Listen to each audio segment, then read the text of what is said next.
In this video, I'm going to show you how to join an AnyDesk meeting step by step, even if you've never used remote access software before. This is a really simple process, and once you understand it, you'll be able to connect to someone else's computer in just a few seconds. Whether you're joining for tech support, a work session, or helping a friend or family member, this tutorial will walk you through everything you need to know. And if this video helps you out, don't forget to hit the like button and subscribe for more easy software tutorials just like this. Alright, let's get started. The first thing you need is the remote address. Ask the person on the other end to give you their AnyDesk ID or alias. This is usually a 9-digit number, and they can see it on the left side of their AnyDesk app. If they're using an alias instead, you can use that too. This address is what allows you to connect to the correct device, so make sure you type it exactly as they give it to you.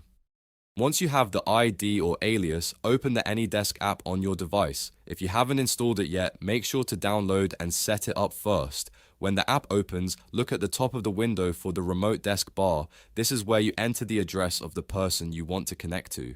Type it in carefully, or paste it directly if you've copied it. After entering the ID, click the connect button. At this point, AnyDesk will send a connection request to the remote device. You don't need to do anything else right away, because the next step depends on the person you're connecting to. On their screen, they will see a pop-up asking whether they want to accept your connection request. Now wait for authorization. The remote user must click accept before the session can begin.